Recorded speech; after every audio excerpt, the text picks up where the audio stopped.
Mark, it's always troubleshooting every night. And this There's would always be something that goes wrong, and you always got to this would be troubleshoot it on the the fly. reason why I never got into that side of it, because I couldn't. Yeah. If things stopped working, oh, mate, I would just go off. It'd just drive me insane.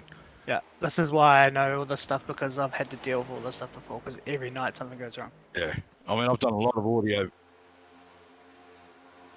Oh, we're live now. Okay, let's give it a shot. Hello, ladies and gentlemen. A lot of testing going on at the moment. We've had some technical issues at this end, and we've administered the tranquilizers to poor old Mark, and he's sitting there half vegetated in a vegetative state in the chair, but with a bit of a hand and a lot of helpful advice from Mr. Matty Hunter, who's coming to see what was going on. We are actually just going to run a bit of a test for a while. This is round 4 of the Lucas Oils Australian Stock Car Championship from Las Vegas Speedway for the Get Chopped Barber and Beard Vegas 300, sponsored by Get Chopped Barber and Beard at Shepparton. Great to have them on board, and unfortunately this just hasn't gone to plan tonight, and we're just going to see how we go with this for a while as we continue to try and get something happening out there and make sure that all the settings are all good to go. And you're happy there with the way it's running at the moment, Mark? Yeah, mate. Yeah, we're pretty good. We'll bring you the second half of the race. We're only almost only a quarter of the way in. For some reason, my settings keep changing on the old OBS, and thanks to Matt for jumping in and giving us a hand. But I just don't know what's happening, because I don't change anything from week to week, and things still get changed. So I do apologise. Wonderful world of technology, mate. But we are live now, and just to bring you up to speed, if you've only just joined us because we've only just gotten here ourselves, we were streaming before, but there was no sound, but there was vision. So you may have actually seen the start of the race, but not heard it or us talking about it and commentating. Ruben Phelps started from pole, and at this point, we've actually got Daniel Heddersheed and Darren McKenzie battling it out for first place. Ruben Phelps, after dropping back to around about 7th or 8th place in the early stages of the race, is back up to 3rd place at the moment, with Daniel Johnson 4th, Toby Stent 5th, Joshua Carroll Walden in 6th. Aidan Schultz, who was up as far as 3rd, has dropped back to 7th place, with Adam Malone, who was also actually up as far as 3rd or 4th and battling for those front 3 spots. He's in 8th place at the moment, with Jamie Nankervis 9th, and rounding out the top 10, basically Mr. Always There, Stephen Williams, is sitting in 10th place at the moment. Matty Raymond 11th, and Lachlan Aquijo takes out rounds out the front dozen. A lot of single line traffic there at the moment as Ruben Phelps makes a move on Darren McKenzie and tries to take 2nd place off him, which he actually does. And so Ruben moves up another spot, and that puts him down 1 spot from where he started. And that's great to see the battling and the fighting going on at the front there. But Daniel Heddersheed has quite a lead there at the moment. He's got about 6 to 8 car lengths over the rest of the crew, and everybody's still moving around. We are lap 46 of 200. So a long way to go. We've still got over 150 laps to go in this one.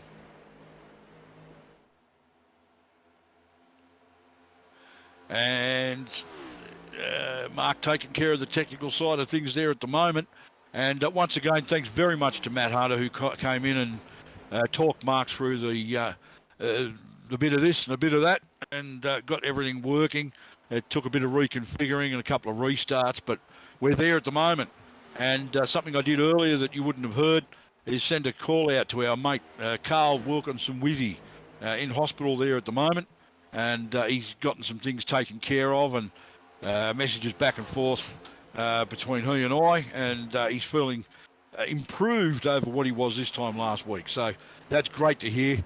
And if you're out there watching at the moment, Carl, good day to you, mate. Get back on deck as soon as possible so we can get you back in the commentary box. And as we continue to see Daniel Heddersheed leading this one from Ruben Phelps, and then Toby Stent up into 3rd place. Toby's just come from almost nowhere, with Darren McKenzie back to fourth. Fifth now, actually, as Daniel Johnson makes the move on Darren McKenzie. And it's a track that so far we haven't had any real dramas. I'm not aware that we've had any cautions while we've been trying to take care of that, which is great. Some great green flag racing as we clock up lap 49 of 200. So we're just about to click over 1/4 race distance.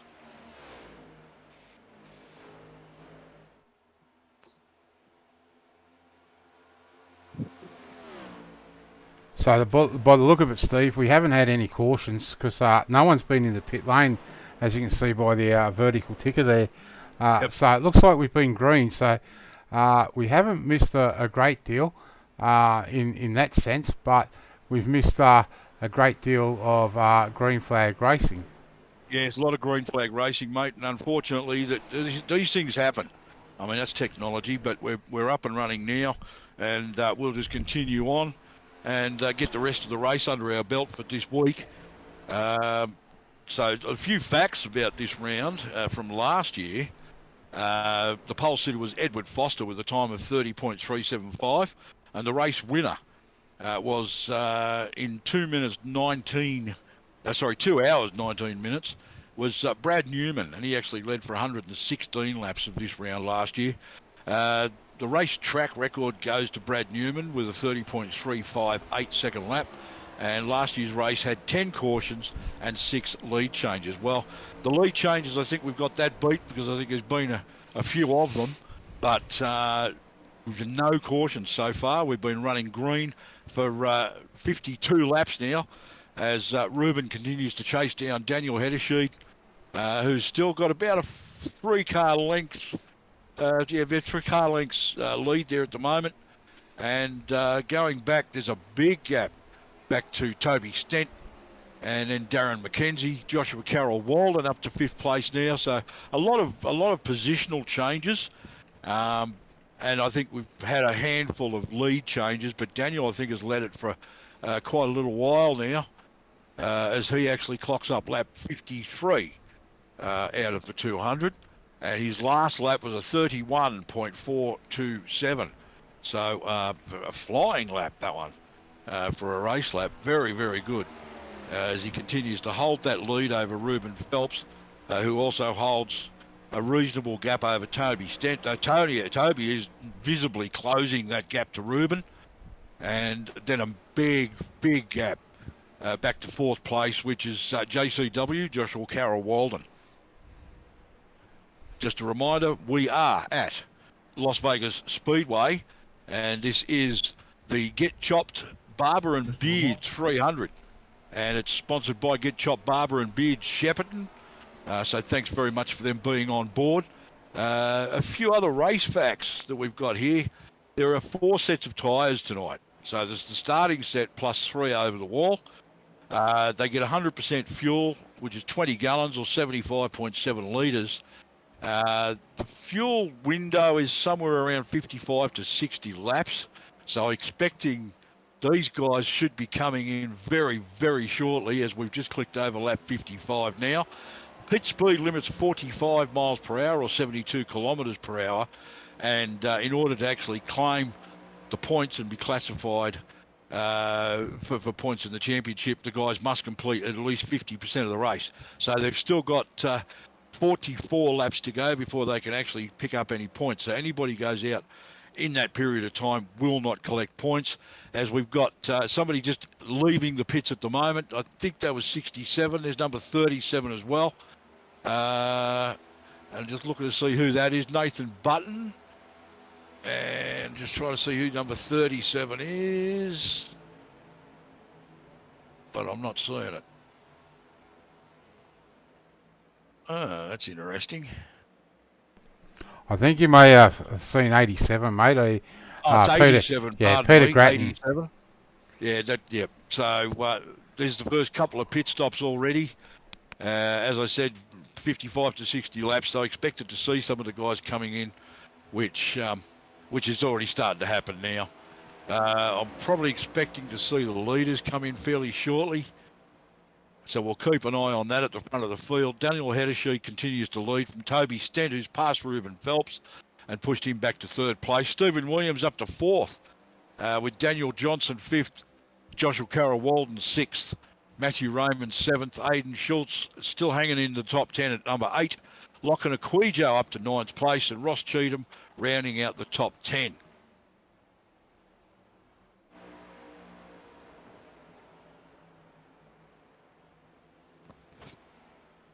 Have a drink.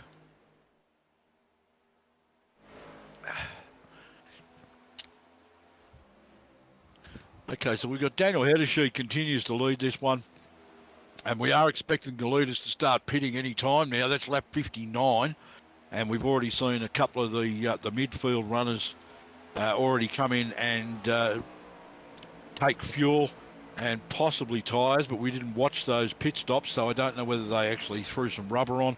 There's a couple of more cars coming out from the pit stops, so the green flag pit stops are going to jumble this field up all over the place, Mark. Yeah, mate, it certainly will. There'll be a couple of guys that'll go down early, but they'll get them back, their laps back as they Adam Malone and Nathan Button, I would say there, just a lap down because of they've been through the pit lane already. Well, the good news for them is that the leaders are yet to come in, which should actually put them in a position to get those laps back. Yeah, definitely. Just having a look at Joy Schultz. He's in pit lane now, so he's come in a little bit earlier than the leaders. So, but has he? The leaders are still hanging out. Leaders are still hanging out. Yeah, lap 61. I'm just looking at Joy there. He must have had some damage done because he's been in pit lane nearly 3 minutes or 2.5 minutes now. So I'd say he's getting some. He's found the wall somewhere. But we'll jump back onto the leader and we'll keep an eye on Daniel Heddersheet just to see when he does actually come down. Yeah, because that's going to really tell the tale of how this is likely to go. I think JCW is getting ready to come in now because I could see his name pop up on the in-race chat. So JCW is heading for the pits he's now. missed the pit lane. He's almost missed it completely. He's just managed to pull that up and get in there.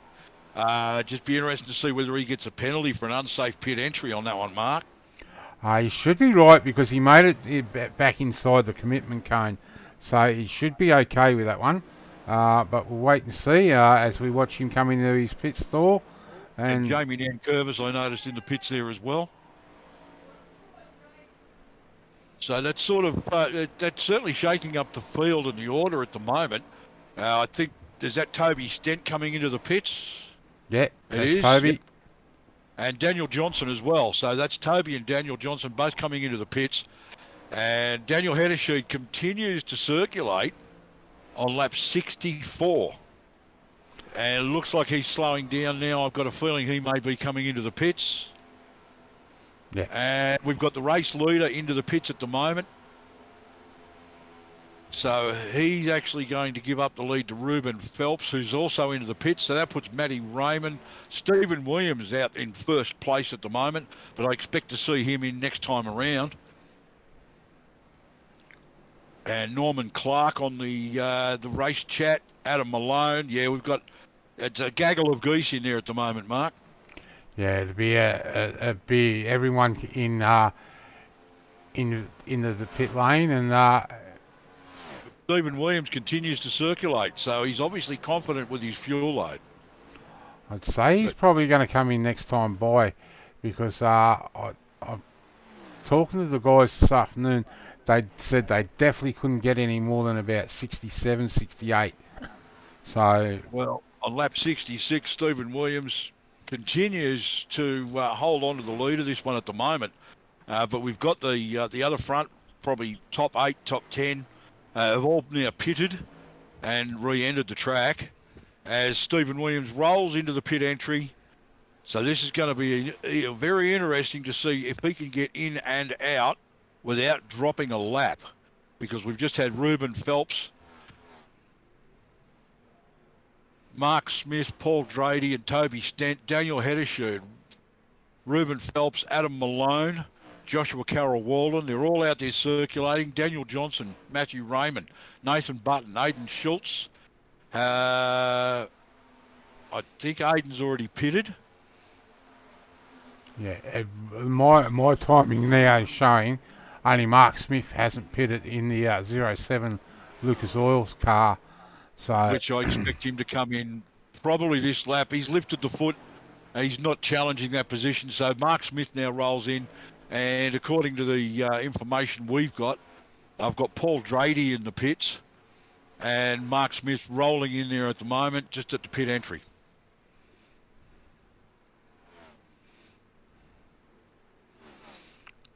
So it's going to be very interesting to keep an eye on how this is going to turn things on its head. That will put Toby Stent in first place next time past the line, with Daniel Heddersheed second. Reuben Phelps jumps to third, Adam Malone fourth, Joshua Carroll Walden fifth, Daniel Johnson sixth, Matthew Raymond seventh, Stephen Williams eighth, Nathan Button ninth as Mark Smith rolls out of the pits. Aidan Schultz rounds out the top 10. And that pretty much does it for this round of pit stops. I believe everybody's done their stop. So Jai Schultz probably still in the pits, so he may have even called it quits, depending on how he sees things from his point of view. Jai's back out circle 8, mate, but he is 5 laps back down. Out, all right. But how many laps down was it? 5. Okay, so he's been in there for a little while. And Jamie Nankervis is still there. Yeah, and he's sorry, this timing's just updated itself. Jai is 9 laps down and Jamie's 15 laps down. So I say they've had a coming together, but it hasn't brought out a caution. So yeah, I'm looking at the side of Jamie's car in the pits there. It looks quite crumpled, so it's quite possible that whether they hit each other or something else, it looks like the two of them have come together with somebody or the wall. But we didn't see the incident and it didn't bring out a caution, so not quite sure what happens there. We'll see if we can actually figure out what happened later in the race, but at the moment we've still got Toby Stent at the front leading Daniel Heddersheed, but Heddersheed's cracking him down as they actually coming across is that Finlay in the VB car. Yeah, Christopher Finlay 59. Brad Finlay, sorry. Brad. Yeah, sorry. Yeah, Brad Fenley. There's Fenleys and there's Finleys and there's all sorts of, too many names that sound the same as far as I'm concerned. He's actually sitting in 21st at the moment. He's got Brett Campbell behind him, and then Paul Drady is behind him in 23rd. Noddy Tompkins sits 24th at the moment. And my timing is still saying Mark Smith is in the pits, but I know he's left the pits, so it hasn't updated. I can see him on track as Jamie Nankervis remains in the pits. So I'm just going to refresh this to see if it updates Mark Smith's position on track. Running's 3 wide, and he's come together with somebody there. I think it was Daniel Johnson. But no caution on that. Daniel Johnson's he managed to catch it. Mark Smith on the outside. Daniel Johnson moved up on him by the looks of it. And the two of them just touched, and Daniel got a bit out of shape and then caught it and managed, and that slowed Mark Smith down. So Daniel Johnson then, of course, took the spot in front of him away. But we're going to go for a replay on that right now as we watch Mark Smith moving around there. He's mid-track at the moment, but he does move up high. May have the wrong one here. So it's all good. But yeah, we did see it live, and they came together. No caution, no harm, no foul, and they both continued on after that. With Daniel Heddersheed now taking the lead from Toby Stent in second, Joshua Carroll Walden up to third, Reuben Phelps fourth, Adam Malone fifth, Stephen Williams sixth, Matthew Raymond seventh, Daniel Johnson eighth after that little touch-up. Ninth is Aidan Schultz, and 10th Nathan Button. We got go through the field here at the moment. Lachlan Aquijo in 11th, Ross Cheatham 12th, Kobe Jordan, who we haven't heard much from tonight, is 13th, Kai Turner 14th, Tristan Kosh up inside the 15. Christopher Tomlin, 16th. Jake Saddington, 17th. Norman Clark back in 18th place with Gary Wellman behind him in 19th. Brad Fenley, 20th. Derek Jacobs, 21st. Brett Campbell, 22nd.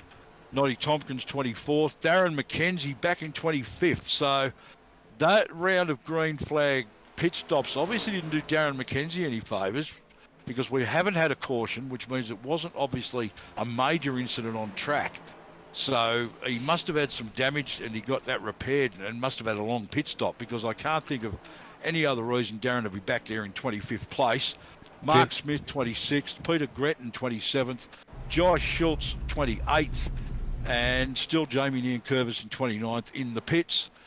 And who have we got there? We've got Derek. that's Derek Jacobs. Yeah, it just showing me that he may have crashed, but it's he's just gotten very loose coming into pit lane there. So yeah, he may have taken fuel without tyres, and now he's thought better of it because the grip may be not what he was hoping for. Lap 78, those tyres will be pretty second-hand by now. 121 laps to go as we click over lap 79 with Daniel Heddersheed in the lead. He's just about to cross the line for lap 79 with Toby Stent chasing him down and JCW in third place. Aidan Schultz having a great run there tonight. And I don't think that's actually Brett Campbell. He's out of sequence. That's the looks like the Golden Octopus Charity Foundation car. And somebody went to go into the pits there and actually messed up. And they've missed it and they've had to go around again. And I just didn't catch which car it was. So he's very lucky to get away with that. As Daniel continues to lead this, he's got about a 2 to 3 car length lead over Toby, and in the same back to JCW, and about a car length and a half back to, it looks like Brett Campbell's car, the Golden Octopus, but he's out of sequence, and then Ruben Phelps behind him, who's actually sitting in fourth place.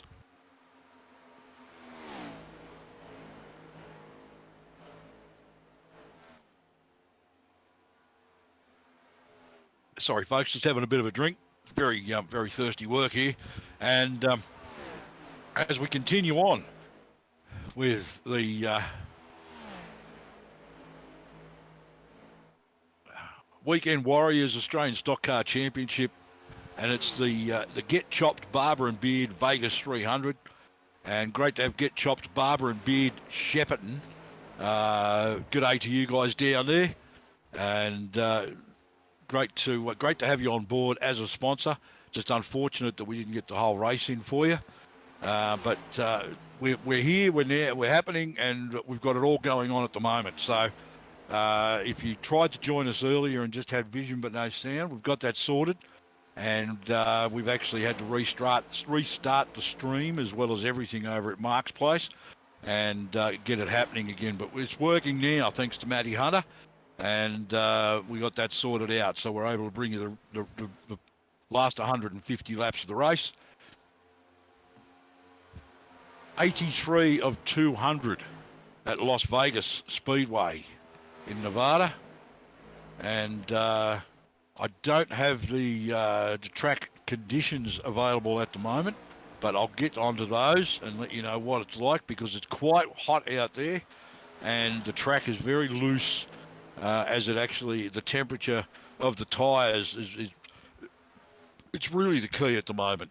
It's not necessarily so much the wear, but the heat and the tyres and the grip, as the heat affects the validity of the rubber, and that's something the guys also have to keep in mind, because it can be quite slippery out there. Very surprised that we haven't actually had any caution so far on lap 85, as we do take a look at those weather conditions. And thanks very much to Mark for that. It's partly cloudy, wind directions from the northeast at 19 kilometres an hour or 12 miles per hour. Now the ambient temperature is 24 degrees Celsius or 74 degrees Fahrenheit, which is quite warm, but the track temp is a little less than I expected it to be. It's 26 degrees Celsius or 78 degrees Fahrenheit. I actually expected the track temp to be a bit higher than that. We got zero humidity in the air, no chance of rain whatsoever. So let's just continue to take a look at the way Daniel Heddersheet is leading this one from Toby Stent. And Ruben Phelps, Joshua Carroll Walden and Stephen Williams are rounding out the 5 behind these two guys as they continue to circulate on lap 86 of 200. And, nope, actually I thought Daniel Heddersheet was going to pull into the pits then, but he dropped below the line. Not quite sure why he did that. First time I've seen him do it tonight. But he's continued on. I thought he was heading for the pits for some reason, but obviously not. It's a bit early for fuel, and I wouldn't think he'd need tyres so early. I imagine these guys all grabbed a set of rubber when they were in getting fuel earlier, and there he comes again. He's just simply dropping below the line on that corner. That's all it is. Not quite sure why he's doing it, but that's just the way he's driving. It's the line he's taking. And Toby's doesn't feel the need to follow suit, although there is about a 4-car gap between them. And then there's about another 5-car gap back to Ruben Phelps in 3rd place.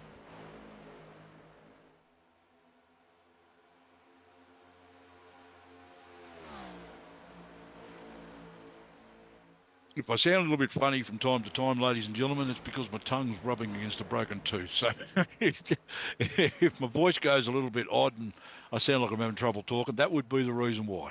As we've got the leaderboard drop down on the screen there at the moment, so you can see it for yourself. So you can look for your favourite driver or whoever you're supporting and see where they're at this point in the race. As we click over lap 89, approaching lap 90 of 200, so 110 laps to go now as Daniel Heddersheet takes lap 90 and continues to lead Toby Stent. They're starting to spread out a bit at the front there at the moment with 110 laps to go. These guys are just wanting to keep in touch with one another. Brett Campbell, unfortunately, appears to be a lap down. He's sitting in amongst the leaders, but it's definitely, he's out of position there. I'm just taking a look at what his situation is at the moment. As we find him in the list, Brett Campbell is 1 lap down. We've got the front 19, the top 19 cars are all on the lead lap. And Brett Campbell, Noddy Tompkins, Paul Drady are all 1 lap down. Darren McKenzie 2 laps down. So I'm guessing there was a long pit stop under green there for Darren. I've no idea what happens, but depending on where he finishes, we may get a chance to talk to him at the end of the race and perhaps we can find out what happened. It obviously all took place in that first 45 to 50 laps while we had the technical issue. And perhaps we'll get a chance to sort that out later. Steve, it's Jamie here, mate. Can I just jump in? I might be able to help you out with that one. Yes, mate. Yes, go ahead. Yeah, so lap 54, I was behind Darren. Looked like he was trying to come into the pits, unaware that he was doing that, and I overrun straight up the back of him. So I know he had about 30 seconds worth of damage that he fixed up while he was in there doing his pit stop. So that put him down a couple of laps. He's hoping to get that one back as the race goes on. Oh, well, fantastic. Thanks for letting us know about that, Jamie. As for your situation, you've called it a night, have you? Nah, back on the track, mate, but I'm sitting out in 29th, 22 laps off the lead. Just want to get to 50% mark to get some points. No, you were pitted for a very long time. We weren't sure what was actually happening. Yeah, well, as a result of Darren slowing down there and me getting him, it tore the front corner out of the car. So they've put all that back together and we're back on track. All right, well, good luck with it, mate, and I hope you can stage some sort of a fight back. So thanks very much for the info, Jamie. There you go, ladies and gentlemen. Jamie Nankervis letting them know what actually took place with that and that he is back in the race. He's 22 laps down in 29th position, but he's out there and he's fighting. He's just trying to get far enough through the event that he can actually collect some points. He's actually, it doesn't have very long to go. He's only got about 6 or 7 laps left before he can actually get to 50% race distance, and that means that he'll then actually be able to collect some points. Even for 29th, it's better than 0 points. So that explains a lot of what happened there and why Darren McKenzie has dropped to 2 laps down. Derek Jacobs is also 2 laps down. Mark Smith 3 laps down. Peter Gretton is 4 laps down. And then we've got Josh Schultz and Daniel Johnson, both out there still circulating, but 9 laps down. And Daniel Johnson's just actually been lapped again, and he's now 10 in 28th position.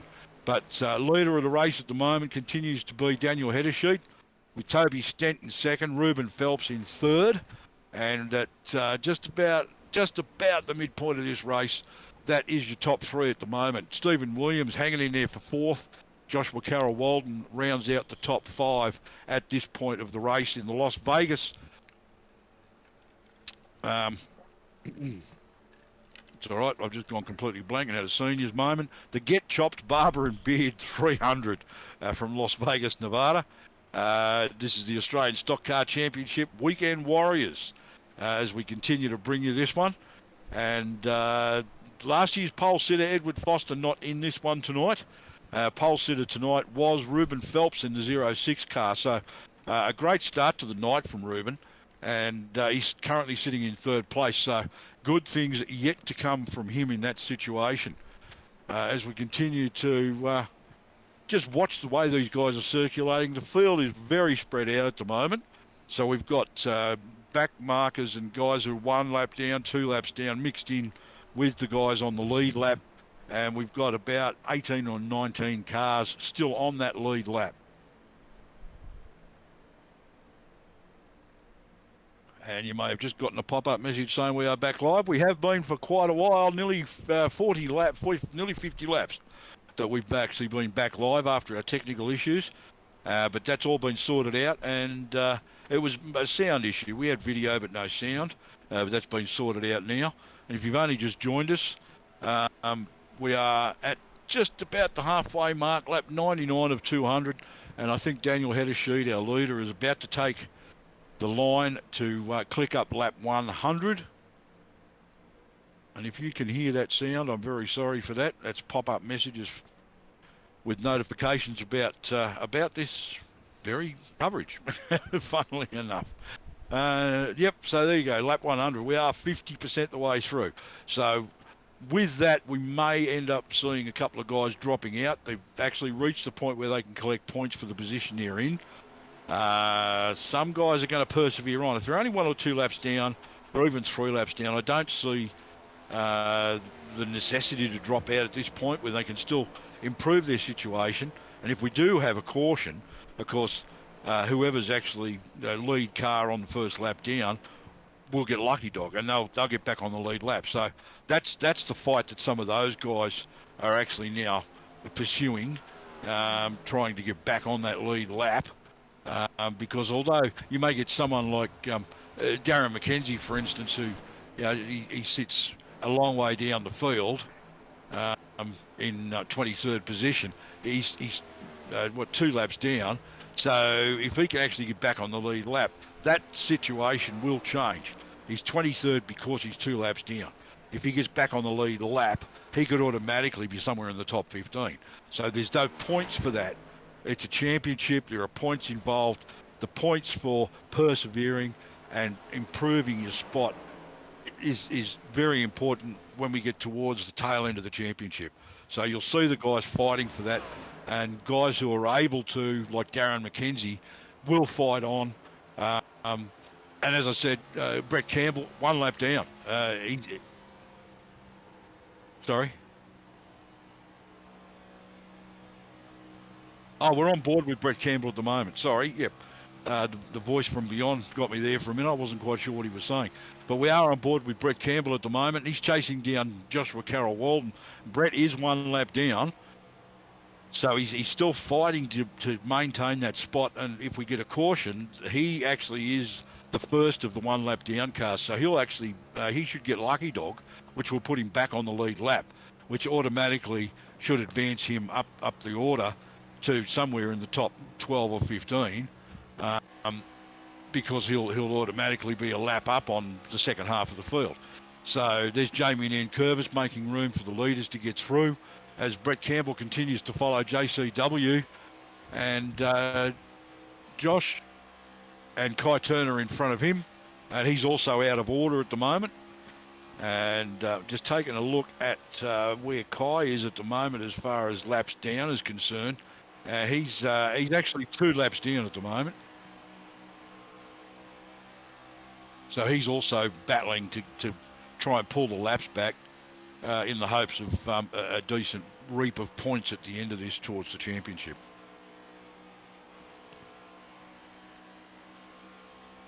Now, I've seen Toby Stent on the radio at the moment, but I'm not sure why, because it's a bit early for him. To be thinking about a pit stop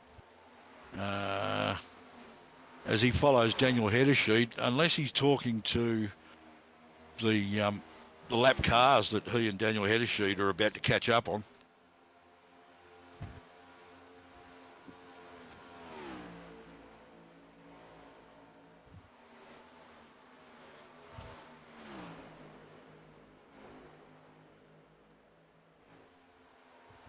So I'm just taking a look at who that is right in front of Daniel Hedersheet.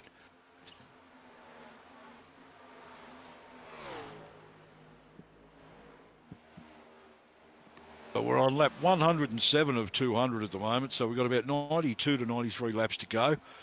As Daniel Hedersheet moves down low, takes Toby Stent with him, and then they move up high with one of those lap cars. And then they just move past him. That's Tristan Koch in the 550 car, as they now set their sights on Brad Bentley in the 59 VB livery, who's also a couple of laps down at the moment and fighting to just maintain where he is and hopefully get a couple of laps back throughout the course of the race and improve his standing for points.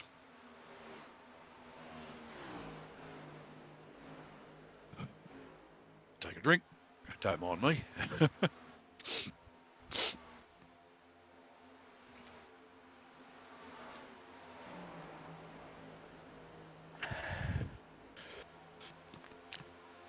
So there we're looking at Joshua Carroll Walden, Brett Campbell, and Jamie Nankervis. Now remember, Jamie's 22 laps down and Brett's 1 lap down. So those two guys are actually out of sequence. They are what you're seeing is not their actual positions on track. 83, I believe, is Matty Raymond. Yes, it is, and he's in 6th. So he's actually chasing Joshua Carroll Walden in 5th place, but he's got 2 lap cars between them. And Aidan Schultz there in the 52, who is actually behind Matty Raymond on track in 7th position. And Adam Malone from Sky Point Racing in the number 3 car, and he's actually coming into the pits now at the moment, Mark. So we're going to take a look at this. We're not sure why he would be coming in at lap 111. I did 111, so we're looking at the next round of green flag pit stops. That's what it is. So these guys are, they're starting to actually run out of fuel and run out of tyres. It's getting close to 60 laps since the last time they pitted. So Adam is taking tyres as well as fuel. And going by the looks of the in-race radio, there's a bit of chatter there. So I'd say a few guys are actually coming in. And because they're under green, they are calling their pit stop to allow the rest of the field behind them to know what they're doing, rather than give them a bit of a surprise by pulling off at the last minute. So the top 3 have stayed out there, Steve. So yeah, I expect to see Daniel Hedersheet stay out for at least another 2 or 3 laps. He was out for a very long time first time around. I think he made it to about lap 65 or something before he pitted last time. So you probably see about the same. He may even end up out there. If that's the case, he could probably stay out for another 5 to 7 laps before he pits. Which would really just stretch his lead over most of the field, except for Toby Stent, who's going with him every step of the way.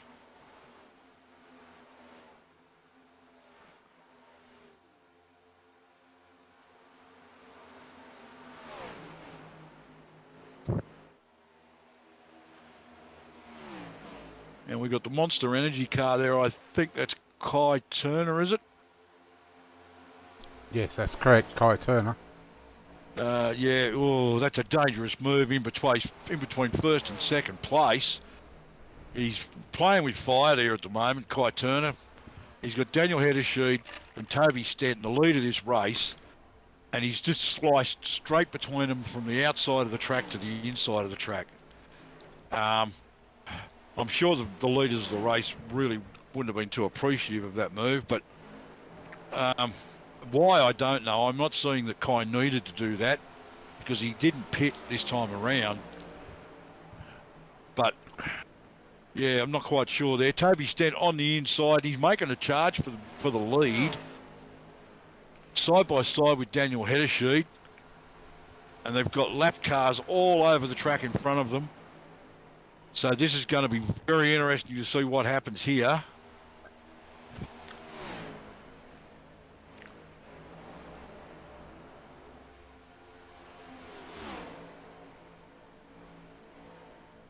We've got Heddersheed and Stent still side by side, but Heddersheed has actually been balked by a lapped car. I think that's Paul Drady, and he's had to drop back to second place because he just had nowhere to go behind that lapped car. But, I mean, he did hold the outside line. He was meant to do that. He's given the racing room, but Daniel just in the wrong spot at the wrong time and unfortunately paid the price for that one. But he's sitting second behind Toby now.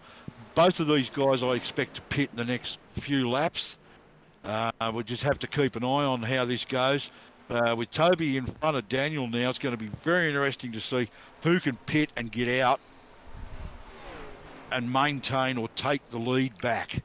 But I don't expect the two of them to go in for at least another 2 or 3 laps. As I said, I think Daniel, from memory, lasted about 65, 66 laps. If that's the case, he can go at least another lap or 2 before he pits. I don't recall what Toby's fuel window was last time around on the green flag pit stops.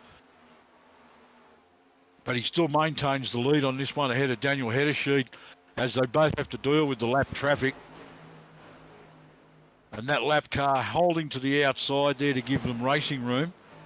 But Daniel's maintaining that outside line, and now he drops down to the inside to follow Toby through. But in the background, Steve, you can see Ruben Phelps closing in ever so slightly with these two being held up. Well, between them being held up and the two of them battling, I mean, Toby's doing some defensive driving.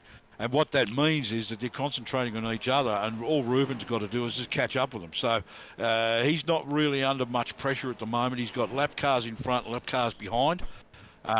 So he can quite happily sit there and circulate like this. And if they blink first and go into the pits before Ruben, the best thing he could probably do is go in with them, of course. Yeah, I think we'll see Ruben do that. He got balked last week in the race and had to stay out a few extra laps, but it definitely didn't help him. He ended up falling back down the tree and had to fight hard to get back up to the lead pack.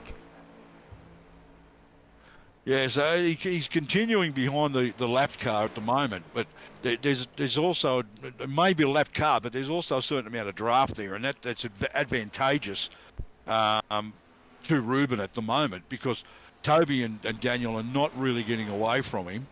And when the opportunity comes, which he's going to make it now, he's taken the bull by the horns and he's going to pass that lapped car and catch up with Daniel Heddersheed. So we've got first, second and third on track, one behind the other at the moment. But there's about 2 car lengths between each one at the moment. And we've got then 2 lapped cars behind that. As we take a look at the field at the moment, Toby Stent first, Daniel Heddersheed second, Ruben Phelps third. Matty Raymond, a nice constant 4th place at the moment. Stephen Williams in 5th, Aidan Schultz back up to 6th. Joshua Carroll Walden 7th, Lachlan Aquijo up to 8th. Great to see that. Gary Wellman inside the top 10 in 9th spot. Christopher Tomlin 10th. Brett Campbell 11th. although I believe Brett's still a lap down and waiting for that caution period. Noddy Tompkins 12th, and Adam Malone is your baker's dozen there at 13th place. As we following Matty Raymond around there at the moment. He's got Adam Malone behind him.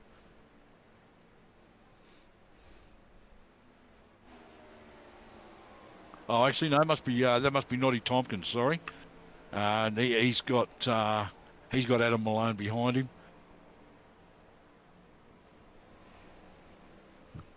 Yeah, so we've only got the top 8 cars that are actually still on the lead lap. Christopher Tomlin's now the first of the 1 lap down cars. So if we get a caution at the moment, that's going to be your lucky dog right there, Christopher Tomlin in the 212. And then Brett Campbell behind him. And then Adam Malone, Noddy Tompkins, Nathan Button, Kai Turner, and Gary Wellman. So a few of the sim boys mixed up in along that, throughout the field. As we continue to take a look at Toby Stent, still 126, and waiting to see when these leaders are going to pit. They must be just about running on fumes at the moment, Mark. Yeah, I think so. They both are at 61 and 62 laps. So the top four are on lap 61. Stevie Dubb, of course, we've seen him pit a couple of laps later, and he's on 59 laps of a stint here. So you can see Brett Campbell drop there down to the low line. And yeah, so Ruben's just made a move on Daniel for second place. The reason being is Daniel and Toby are in. Daniel and Toby are in. Ruben's actually out there. I gather he'll probably pit next time around, as we see Aidan Schultz and JCW both coming into the pits as well. Yeah. So that's four of your top 5. That's that's the lead on this one. That's the 3 Natari cars in the pit lane, so they'll be looking at trying to team up. Yeah, I imagine that's what'll happen. They were obviously talking to each other Ruben before that, and Ruben's now in the pits, and the other cars are about to leave. Daniel Heddersheed.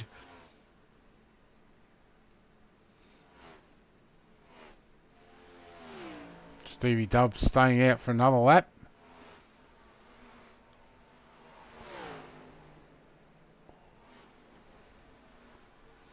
Just to be interesting to see how close JCW can get to these two boys.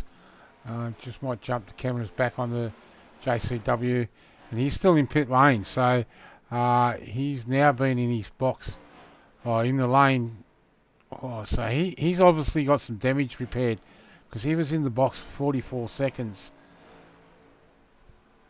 Yeah, I'm just trying to update my skins. They've been a bit funny all night, so I'm just updating the skins on my end at the moment.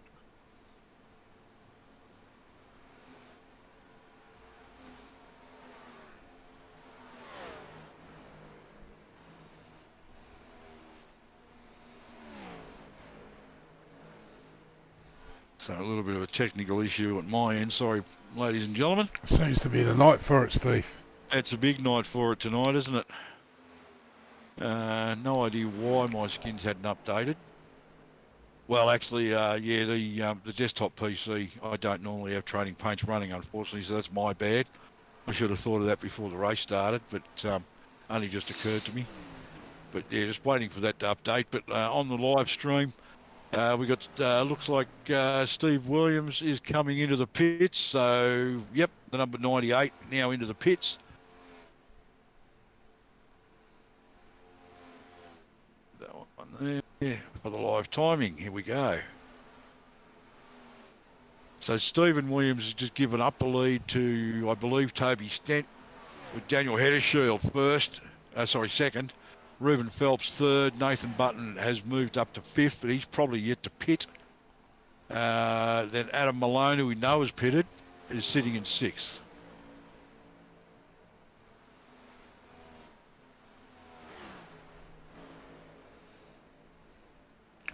And my timing's showing that we still got 17 cars on the lead lap, with Tristan Toch being the last one, but Toby Stent is closing in on him.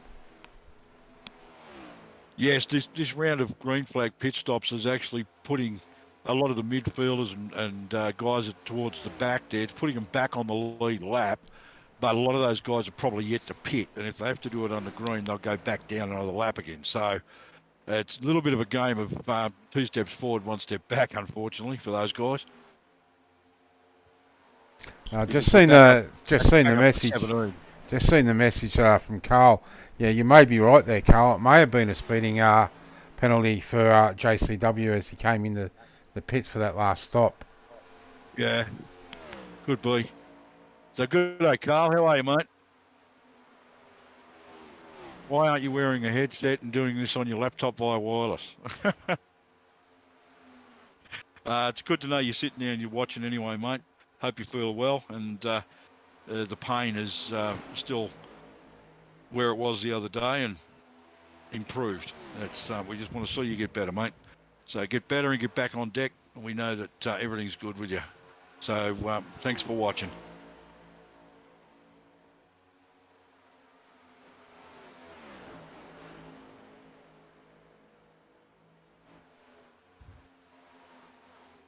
So lap 135 of 200.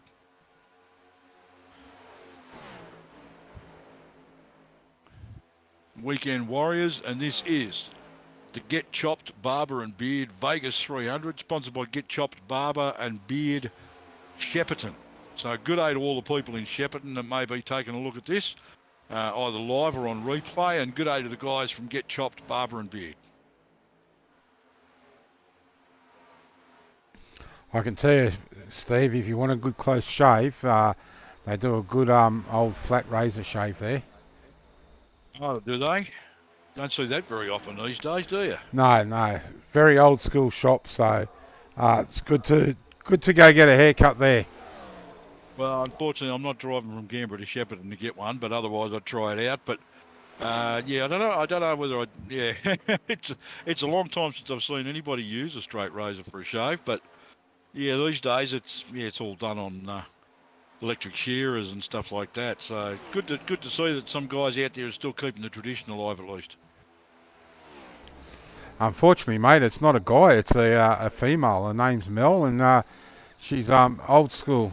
So I stand corrected. Then. Pardon me, Mel. My bad. No, it's great atmosphere. So a great place to go. True old school barber. Hot towel and a flat razor shave. So I'm there every fortnight. So yeah, it's fantastic. Oh well, that's great. Look, yeah, good day once again. Yep, get in to Get Chopped Barber and Beard in Shepparton if you're in the area or within reasonable driving distance. Go and check it out. Get yourself a real old school shave and a hot towel on your face. Believe me, you'll feel much better for it. Unless because you've got a beard that you want to keep, like me. Then again, I wouldn't mind getting the top of my head shaved with a razor. That'd be a nice close shave. Go Kojak. I got a feeling Nell would probably accommodate me on that one if I ever came in the store. Yes, mate, she does do head shaves. Wide variety of haircuts and everything. JCW into the pits. Sorry, mate, didn't mean to interrupt you. He's crossed the line, but he's in the wrong half of the track. Now he's back up above the line, but he's been passed by a few cars. I don't know whether he's maybe having to fuel save. He already pitted, though, I think, so I can't imagine why he'd be slowing down. Yeah, it's very strange. It just looked like he was slowing down there and he dropped below the white line. So I'm not quite sure what was going on with JCW there.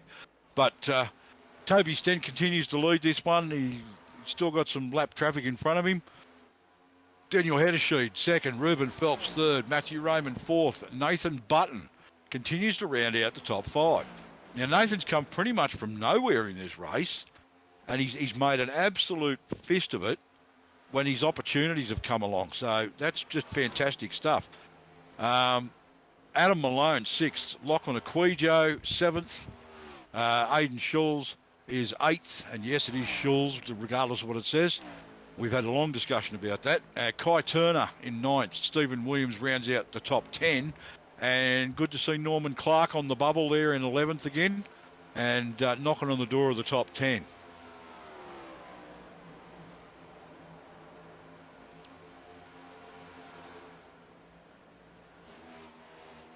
While all this is going on lap 143 of 200, with 56 to 57 laps to go, got a few track backs for you out there. Las Vegas Motor Speedway, the seating capacity, 123,000. So that's a pretty big crowd. It's a 1.5 miler, obviously, D-shaped oval. The backstretch banking is only 9 degrees, and the backstretch length is 1,572 feet. The front stretch banking also 9 degrees. So it's a almost flat track. It looks more banked than it really is, obviously, because it's only 9 degrees, but there is a visible banking. But at 9 degrees, there's really not a lot of it. And to be perfectly honest, in the car doing laps around here, it's one of my favourite tracks. And to be honest, you don't even feel that 9 degree banking. You can see it visibly from outside the car, but in the car, you don't tend to feel that you're on a banked track. But the front stretch length is 2,275 feet. So that's actually noticeably longer than the backstretch. It's an asphalt surface, obviously. Well, it's 20 degrees banking on turns 1 and 2, and 3 and 4. But that 20 degrees, it's really not a lot. You don't tend to feel it much here. Not like you would with, say, a super speedway, Daytona, Talladega, tracks like that. You'd actually feel the banking. It's a lot more obvious. But I think that's like 30-something degrees, 35 degrees or something crazy like that. But even at 20 degrees, I could be honest with you, I'm very surprised to see that that's 20 degrees, Mark, because in the car, going around it, you just don't tend to feel that you're on a banked oval. It doesn't really occur to you while you're in the car driving around. So very, very strange situation that you don't tend to feel it much, but it's visibly there. So that's an interesting situation. We're obviously on board with somebody. Ruben Phelps, mate. We're on board with Ruben Phelps. I was just noticing that as you said it. So 06 Ruben Phelps sitting 3rd place in this at the moment. As we click over lap 148, I think we're coming up on. We have, yes, the leaders have passed that now. So 42 laps to go out of these 200 in the Get Chopped Barber and Beard 300. I'll tell you one person that's been just plotting away there. When we looked at him before, he was a few laps down, and that's Kobe Jordan. He's now been able to fight his way back up onto the lead lap. But as I say that, he just goes a lap down. So he's the first car that is a lap down now. Yes, so which means that if we do get a caution, of which we have had none so far in this race, which is pretty impressive, there's your lucky dog right there, and Kobe will go back on the lead lap, which is what 2 or 3 of these guys are actually battling for. It's a race within a race, and they know who it is that they need to catch usually, so that they can actually become the next candidate for lucky dog if there's a caution. But with lap 150 now behind us, only 50 laps to go, anything's possible, but I'm very surprised we haven't had a caution yet. As I said, in this corresponding race last year, we had 6 lead changes and 10 cautions. And here we are with lap 150, we've had none. Well, no cautions. Plenty of lead changes, but no cautions. Yeah, we're looking at 6 cars a lap down. So, and they are Kobe, Ross Cheatham, Jake Saddleton, Chris Tomlin, Brad Finley, and Tristan Koch. So they'll all be battling each other and wanting to improve their positions. Yes, what's that? 1, 2, 3, 4, 5, 6 guys, 1 lap down. So there's 6 of them fighting each other there for the lucky dog if it comes up. I don't want to jinx things, but yeah, so far so good. But then we've got 1, 2, 3 guys at 2 laps down, and that would be Noddy Tompkins, Norman Clark, and Darren McKenzie still 2 laps down, because without cautions, Darren, of course, hasn't been able to fight his way back onto the lead lap. Yep. And then And unfortunately, we've got the our major sponsors cars 3 laps down in Paul Drading and Mark Smith back down in 21st and 22nd. obviously that being the Lucas Oil team. Yep, correct. And jump back up the front here. Not a big night for those guys, unfortunately, but they're still out there and they're plugging away at it. So they're still giving it a good shake. But at the front of the field, we've still got Toby Stanton, Daniel Heddersheet. And how many times have we seen that lately? Yeah, it's so Toby is just coming up to put a lap on Gary Willman, and that Gary's in 10th place. So the question is going to be, if Toby can win this race, that'll be 3 on a trot. So we've got to ask, is Toby going to try and go for the record of last year from Foster with 17 wins in the season? I'm sure he'd like to get that behind him. I'm sure he'd be pretty happy to get there. I don't know whether he's really thinking about it at the moment.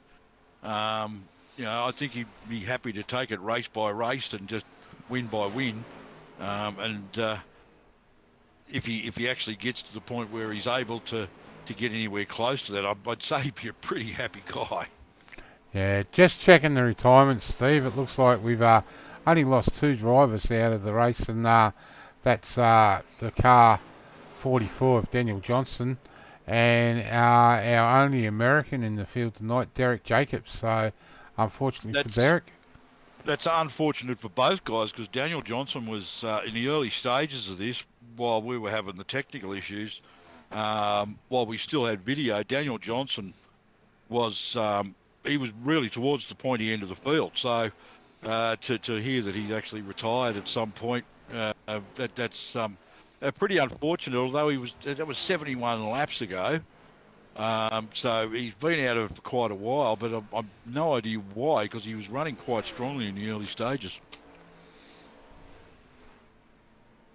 I think we've got Peter Gretton 56 laps down as well.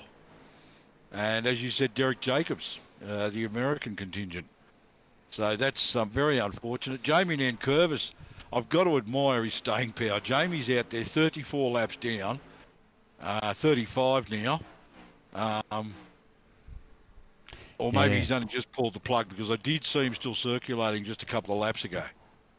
So he's obviously decided that enough's enough. He's got the points. He passed the 50% race mark, which is what he wanted to get to with all that damage. So obviously he was still circulating just a few laps ago, because I did see him in midfield there somewhere amongst the other back markers. But he's obviously decided that he's had enough, and he wasn't going to really sort of improve a whole lot over where he is at the moment, which is a bit of a shame. Jamie puts everything into his racing, and he really enjoys it. So sometimes it's just the way things go. I've been there myself. When you're having a really good night, you feel confident, you feel positive, you're having a good, strong race, and all of a sudden things just go wrong. So whether it be your fault or somebody else's, the fact is that's racing, and that's unfortunately the way it goes, and we're all aware of it. It doesn't make us happy when it happens, but we are aware it's a possibility.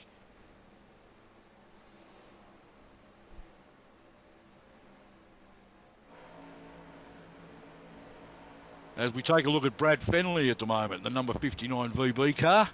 Been running that livery for quite some time. I can't remember last time I saw him in a different livery, to be honest. He's been running that for a very long time. Where's Brad sitting at the moment? He's sitting 15th. He's only 1 lap down at the moment, sitting 15th, so he's in top 15, 1 lap down. He's got a few guys ahead of him as far as the Lucky Dog's concerned, but he's in a pretty decent position. And with only well, what have we got? 39 laps to go. That'll disappear fairly fast. So I'd say we'll see Brad finish this one, and he may even get the opportunity to get that lap back between now and then. 39 laps was, well, it goes by fairly quick, but it's a lifetime when you talk about things that can happen on the track.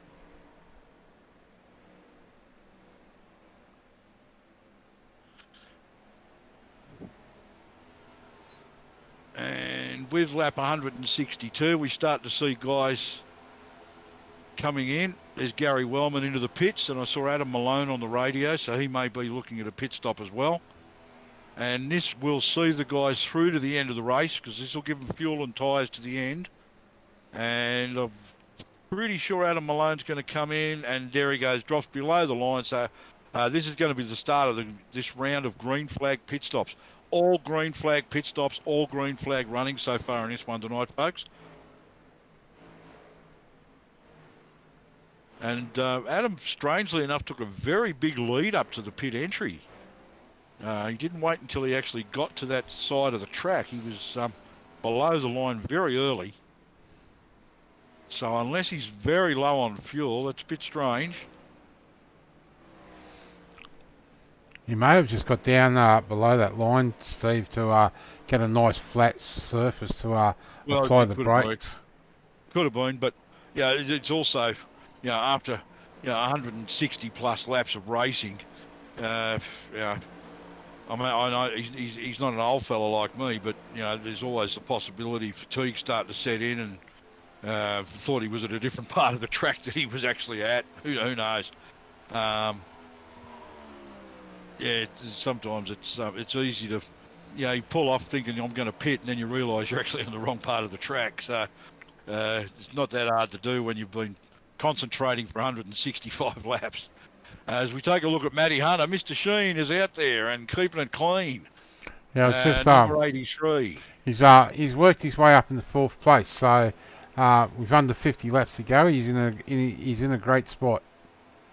Well, that's it. We've 34 laps on left to go, and he's in a really good position at the moment. And he's just Reuben moved up Phelps to 3rd. in the pits. Nathan Button and Brad Fenley are all in the pits. Waiting to see what the leaders are going to do. Toby Stent, he's below the line. Nope, he's fooled me again. He's just taken that little cut below the line. With Daniel Heddersheed behind him. Matty Raymond in 3rd, but he's yet to pit. Toby Stent, Daniel Heddersheed, Stephen Williams, Ross Cheatham. These are the guys that are all around Matty Raymond, but all will need to pit fairly soon. And there goes Toby Stent. Heddersheed did not go with him this time, Mark. No, I think he got caught out there by Joy. I think that was Joy Schultz on the inside of him, and he just couldn't get down. So he's been able to get down underneath Joy now. So yep. I would say he will be in this lap. Well, he's probably going to come in this lap, but he's got Joy all over the back of him, and there's a lot of lapped cars that have just come out of the pit. So he's got a fair bit of traffic to contend with. I see Aidan Schulz coming through there, and no, he did not pit. He's going to go another couple of laps. And we know Daniel can hold it out there for a very long time because he's done it on pretty much every stop, especially that first one. He was one of the last people to actually pit while he was leading the race. Darren McKenzie there ahead of him with Stephen Williams and a couple of other lap cars in amongst it all. Now, Josh Schultz and Aidan Schulz are side by side there at the moment, and Daniel's gone around again. He still hasn't pitted. So there's going to be interesting to see what he does here, because it really, as far as fuel and tyres are concerned, it's not going to make a huge amount of difference staying out there for an extra couple of laps. Another couple of laps is really not going to help you on tyres, and it's certainly not going to help on fuel, because all of these guys are getting fuel and tyres to the end. There's only 30 laps to go.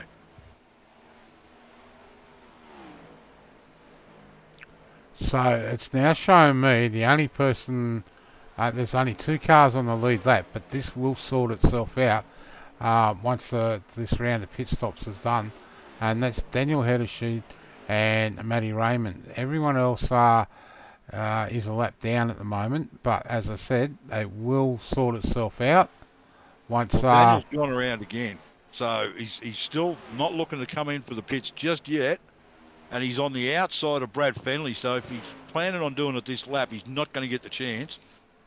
So Hedersheed continues to lead this, but stays out, and he's going to run that car almost dry before he actually bothers to pit.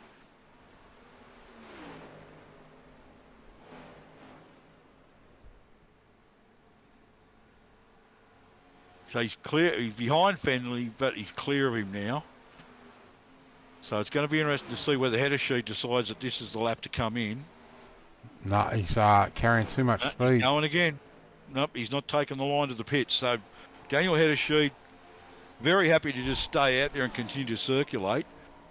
He has only done 45 laps on this set of tyres. So he's got another 15 laps of fuel. Well, then he's got about another 15 laps of fuel. Yeah, that's what I was going to say then. So with 28 laps to go in the race, yeah, I mean, he's putting a pretty decent lead on guys like Toby Stent, who pitted 4 or 5 laps ago. Matty Ray's been in the pits, so everyone apart from Daniel is a lap down at the moment, at least one lap down. But again, Steve, it will sort itself out once Daniel comes into the pit lane and takes his final stop. And I'd say, I don't know whether it'll be just for just for fuel, or will he take tyres and fuel? I'm going to guess that he'll probably throw tyres on, but Daniel's no newbie. That's what I was going to say. I mean, he knows his stuff. I mean, he doesn't drive for Natari for no reason. There's a reason he's in that team, and anybody in that team knows what they're about. Yeah. The other thing, Foster, JCW, Daniel Hedersheed. Yeah, I mean, these guys know their stuff. They're not just running around trying to figure out what they're doing as they go. They've got it nailed down. They know what they can and can't get away with.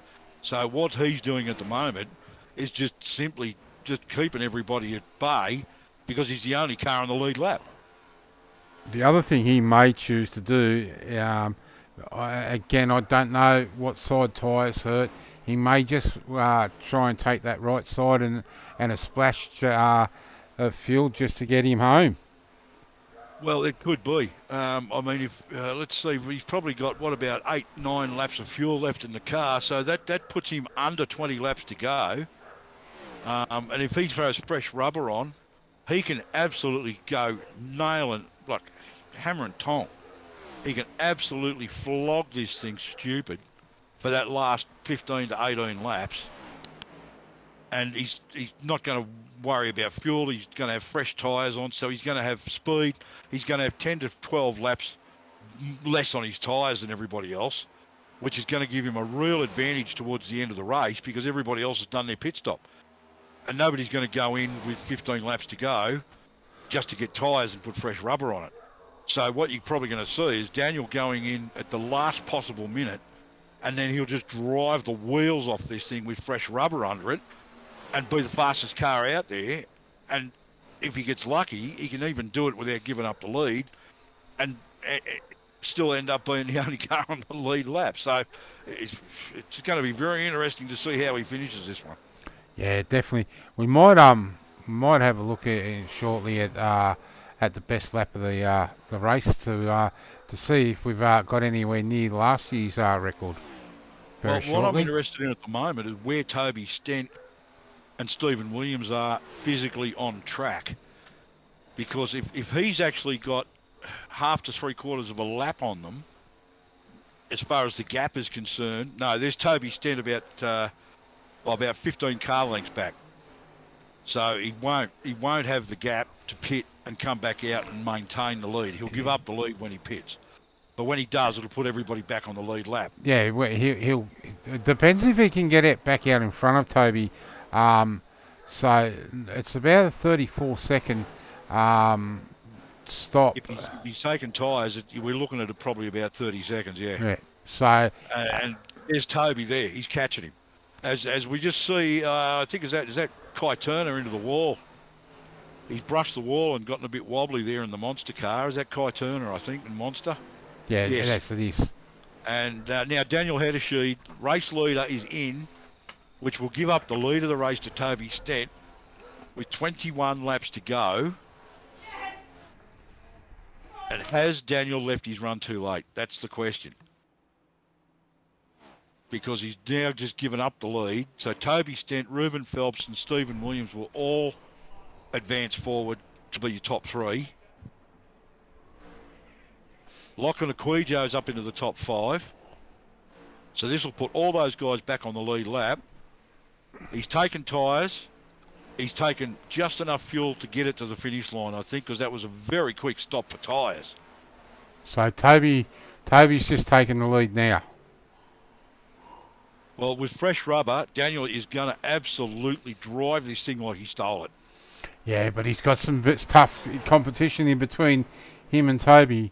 Ruben Phelps and Stevie Dubb. So Toby's already, and all those guys have just done about 15 laps on their tyres, and he's just put his on. That's what I'm saying. He's got the speed in the tyres. Will that help? Steve Dubb is on 50 lap old tyres, so it'll be interesting to see how quick Daniel can catch him. And we can see him in the background there. He's the fourth car back. About 12 to 15 car lengths behind Stevie Dubb, so we'll see how fast he catches him. But I've got a feeling that that red and white car is going to be the fastest thing on the track because he's just got fresh rubber on it. So he's got all the speed in the world under that car, and everybody else has done at least 15 laps on their tyres. So what is the track record or the race record at the moment? I know you've got that information there. I do have that information, and the track record was Brad Newman and 30.358. So Stevie Dubb, there's a few people that have got under that tonight, so we will definitely have to have a look at a new track record for tonight. Well, Stephen Williams' best tonight was a 30.1, but his last was a 31.9. And there goes Daniel. He's just passed him like Stevie Dubb's parking the car. So just looking at the last laps, Toby's on a 30.5, Ruben on a 30.4, Daniel on a 30.1, Stephen Williams on a 31.9. So as far as laps times are concerned, he's right out of it. In fact, his last one was a 32.2, so he's suffering on those tyres. Daniel's last, he just ran a 30.0. He is absolutely caning that thing for all it's worth. And we've seen him get past, excuse me, Williams. So the next person he's got in is Phelps. He's running half a second faster than both Ruben Phelps and Toby Stent. Half a second. In fact, Ruben's just gone a tenth of a second slower with a 30.5. He was on a 30.4. Toby's on a 30.4. And Daniel's on a 30.0. So he's running half a second faster than him with 15 laps to go. There's every possibility that he's going to catch him. And he's going to have the tyres to pass him if he does. So now Toby and Ruben have just run a 30.7. And Daniel's about to click over his next one's another 30.0. It's just on 3 seconds. It's just come under 3 second gap between Ruben and Daniel, and you can see there on the graphics on the screen that gap is closing every lap, and well, he's now running 8 tenths of a second faster than Ruben Phelps each lap. And Ruben's slowing down because he's got older tyres on. And he's going to have some traffic to and he's got traffic to contend with because he's coming up on more lap cars. He's got Jai Schultz in front of him, and Jai won't make it easy. No matter what position Jai Schultz is in, he fights as though he's in the lead. Yeah, but you've got to remember too that this league has rules about lap cars. So Jai... Oh, yeah, but I mean, it doesn't mean you have to pull over and just let them pass. I mean, Jai's given him racing room, and Ruben's running a little quicker, although they're side by side at the moment down that back straight. So it's going to be interesting to see. Now he's cleared Jai Schultz, but he's still running 0.8 of a second slower than Daniel. And you can see Daniel has got that gap down to under 1.5 seconds, and it won't be long before it's down to under a second gap. So well, it's under a second now. Yep. While you were saying it, it dropped down to 0.9, 0.8. He's absolutely catching him hand over fist. We've got 11 laps to go, folks. Don't go anywhere. Who knows what's going to happen here?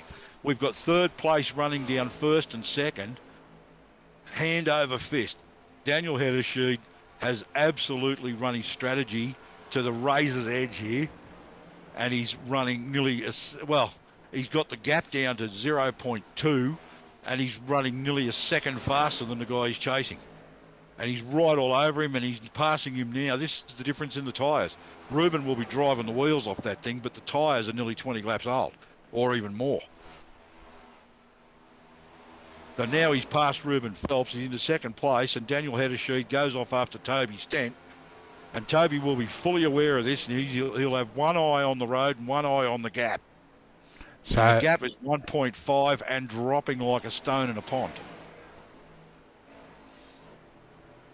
And Toby's actually stuck in between lap traffic now as well. And that's Jamie Nankervis. So he's not out of this. He was just pitted, but he's back out there, and Jamie's going to see this one through.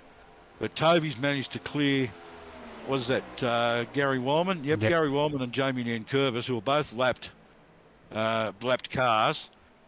And Toby, yep, and here comes Daniel Hedersheed. 8 laps. I don't know if it's going to be enough with these lap cars.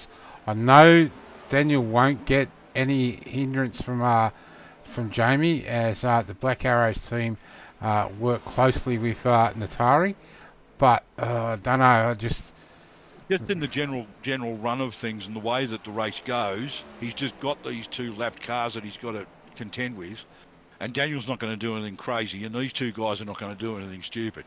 He's already gotten past Gary Wellman. Now he'll fly past Jamie Nankervis, because Jamie's given him all the room in the world there by staying low. Daniel's got the gap down. Unbelievable. It's 0.3 of a second. It's a visible difference of about 2 to 3 car lengths. We've got 7 laps to go in this one, and Daniel Hedersheed is running about 0.5 second faster than Toby Stent, and that's who he's chasing for the lead. Yeah. Toby Stent in first, Daniel Hedersheed second, Ruben Phelps back in third, Matty Raymond a very, very nice fourth at the moment, Lachlan Aquijo in 5th, Stephen Williams 6th, Aidan Schulz in 7th, Nathan Button 8th, and Gary Wellman 9th. So, Dave, back up the front, Steve, Daniel's trying to get that move done, but Toby's hanging hard on the outside, and it looks like he's giving it to him. Toby would have fought for that, but the fact is that he's got 25 laps on his tyres, and Daniel's got about 6. So, it was never going to be much of a contest, unfortunately. So Daniel Hedersheed moves to the lead on this one. Toby Stent in second place, Ruben Phelps in third. 5 laps to go, and hopefully we will remain caution-free. It would be absolutely criminal to get a caution with 5 laps to go, Mark. Yeah, it definitely would be. But in saying that too, Steve, we do have 2 overtimes if we need them. So, I don't think having gone 195 laps caution-free, it would be a real shame to see something happen now. These guys fighting tooth and nail, and to have the everything close up with just a couple of laps to go and go green and white checker, it would just be a real shame for the quality of the racing that we've seen tonight. Yeah, definitely. Might just check on Matty Ray and Ruben Phelps there. Another 2 teammates, but it looks like wrong way. Matty Ray in 11 seconds. So so Ruben's fairly comfortable in that third spot because they've both got old tyres. The cars have been out there for a fair while. They're both running similar lap times. And Daniel's been able to open up almost a second gap in 1 or 2 laps. Yeah. So he, as you said, Steve, he has absolutely played his cards perfect tonight. Oh, it's a dream strategy when you can put it together this way and it works. But yeah, I mean, the guys. The trouble is, it's one of those situations. If it comes off, you're a genius. If it doesn't, you screwed it. You know. So, and unfortunately for Daniel, it absolutely worked perfectly. And we see him take the white flag, and 1 lap to go. We are on the last lap, ladies and gentlemen. As we close in on our winner for the Get Chopped Barber and Beard Vegas 300, and Daniel Heddersheed takes the win from Toby Stent and Ruben Phelps. Where'd that come from? 4th place, Matt Raymond. Then Lachlan Quijo, Aidan Schulz in a very creditable 6th place. He's had a good run tonight. Nathan Button in a great finish at 7th. The second half of the race was really good to Nathan. Gary Wellman, 8th. Jake Saddington, 9th. And rounding at the top 10, Kai Turner, of all people. He's had a good finish to that race and got himself in a good position. As Daniel celebrates with the burnout, and so he should. He's run an excellent race tonight with some fantastic racing. Not just between he and Toby, but with Ruben in on most of that for the majority of the race. And Matty Raymond up in there force keeping Ruben honest.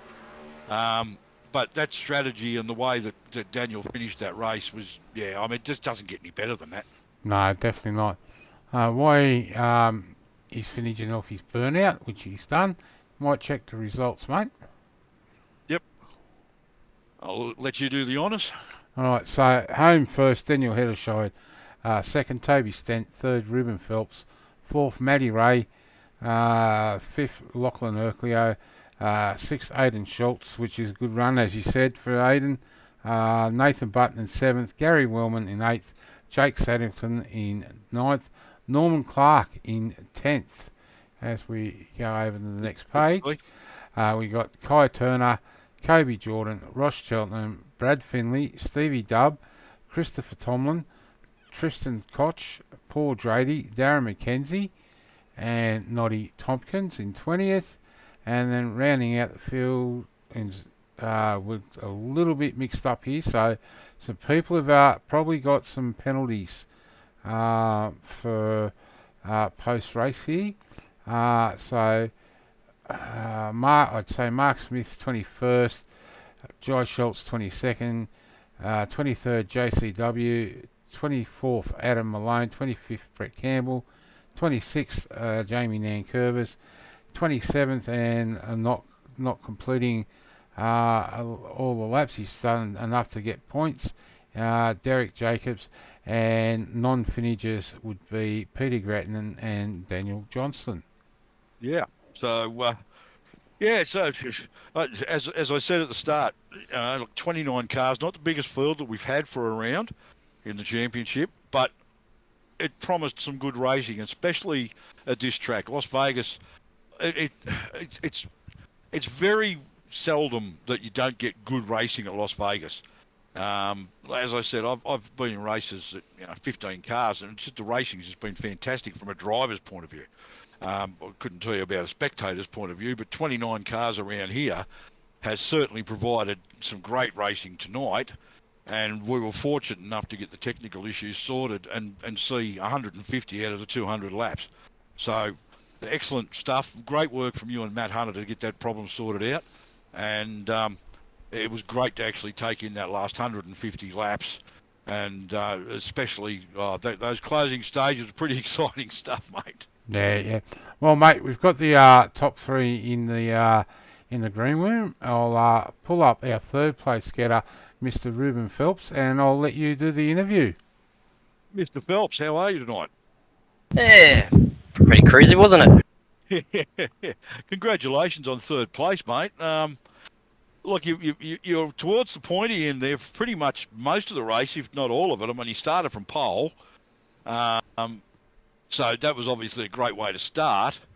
And you just seemed to be there at the pointy end the whole night, fighting away. I mean, you only dropped as far as ninth at any given time, and that was probably during the green flag pit stops. 200 laps green. What? How do you feel about that? Yeah, definitely. It's actually not so bad because obviously under green flag running, you're actually not stressing yourself out so much. So you're not sweating as hard trying to think about everything that's going on around you. You can just run your laps and do your thing, which obviously I was doing majority of the time. I didn't seem to have a lot of cold tire pace, especially once it got to darkness. So I just did, consistent laps, and obviously that first two stints I was keeping up with Toby. Obviously you saw me start pole and I dropped back to the back of the top 10 sort of just to chill, and drove myself back up to about second before it all stalled off. But yeah, it was pretty cruisy, and that was it. That's all I had. But I don't know how we're going to get Toby and Daniel this year, because hell, they got some speed. Well, I've got to be honest with you. Most of Daniel's speed at the end there, and it's what I was going to ask you about was, was it 5 or 7 laps to go? You would have been keeping an eye on the gap back to Matty Raymond behind you, and then all of a sudden you've got Daniel Heddershield going past like you're parking the car. So, I mean, what were you thinking when he blew by you? Oh, I knew it was a tie game, so I was just like, well, that's pretty much over. There's no chance of doing anything. And then once I saw Tristan in front of there, but like the only way you could have really done anything in this race is if you do a different strategy. And because I found as soon as you got in the draft of anybody, like it's okay, you get a bit of a speed gain, but for some whatever reason, my car just ploughed as soon as I got into behind anybody. So it's actually kind of a bit boring. I'm going to put it out there. It was a bit boring not being able to actually do anything and change your lanes like you would like to make a race of it. Because as soon as you get in the draft, it just stalls out for me. So, but it was a good result. Third place, for, like I said, I managed to give them a bit of a race for them. So that's the main thing. But I knew it's going to be a hard ass again in beating those two. Well, it's a good haul of points though, mate. Third place, that's a really good haul of points towards the championship. So you've got to be pleased with that. You had a fairly a clean run, caution free, and as far as I'm aware, damage free, and just a nice consistent drive for 200 laps. So I mean, you've got to walk away from that one with a certain amount of satisfaction, surely.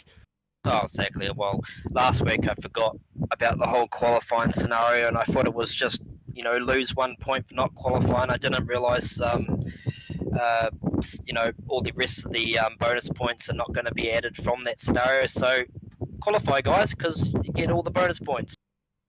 All right, no worries. Anybody want to give a shout out to, mate?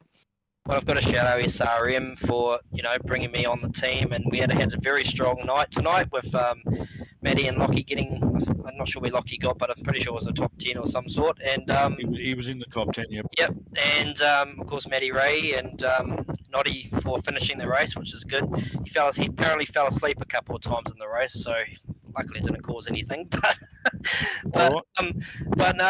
Also mobile brake and mechanical repairs for putting the sponsors on the car. Of course, Brenton Henderson's charity for alopecia, and Lockie's for Tourette's, and and you guys for putting the broadcast on. Yep, not a problem. We had a real technical issue there and actually missed. We had video but no sound for about the first 30 laps, and then nothing until we came back. It was like lap 46 or 48 or something. So we got about the last 152 laps in once the problem was solved. So you get to see it, but unfortunately we just had that technical issue, and then we missed about 20 laps or so in the early stages, but. We got there in the end, and that's the main thing. So, look, congratulations. Started pole, finished third. certainly, and you brought it home clean and straight, mate. So yeah, it's got to be a good one. So congratulations, Ruben Phelps. Thanks very much, and we'll catch up with you next week. Yeah, sure will. For the road course at, oh, was it Charlotte Roval? Yay. No, I should be all right. You sound so enthusiastic about that. Hey, no one knows if I'm enthusiastic or not. I sound the same no matter what, so. Yeah, I was guessing. Exactly. All right, thanks, Rubes. Catch you later, mate. Yeah, catch you. No worries then. All right, so what we'll do now is I'll get you to drag up who we got there. Toby Stent. Toby Stent, second place. How are you? Oh, You you're glad that one's over? commentating. You legend. Awesome. No, I didn't realize you were commentating. Oh, that's amazing. You sound like you're happy with that one, mate. I am. Yeah, P2. A little bit annoyed.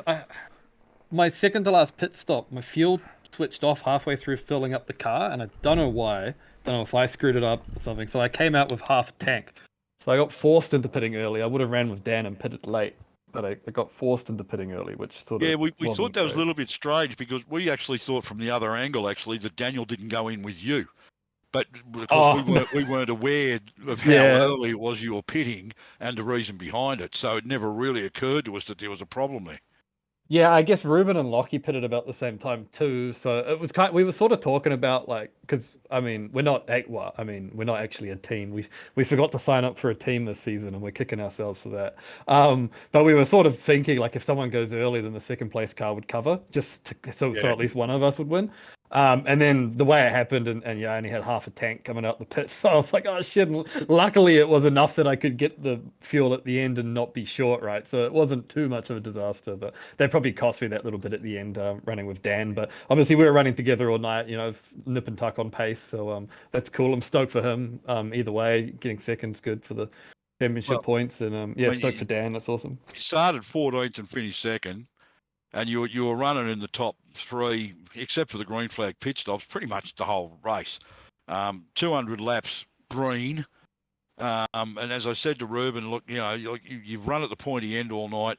It must have been very satisfying to get through all that and the whole thing running green. At any point where you're running around going, there's got to be a caution at some point here. Well, we actually, because Jamie got caught up in some crap a bit earlier on, and he actually had his car in the pits getting some repairs, and he jumped out of the server quickly to check if yellow flags were even on, because we were like, are yellow flags even on? Like, because a few people were sort of ending up on the apron and stuff, and so he's like, no, yellow flag is definitely on. So we're like, okay, cool. So yeah, we spoke to Jamie during it. He actually, he must have heard me talking about what might have happened with Darren, and hopefully we'll find out later.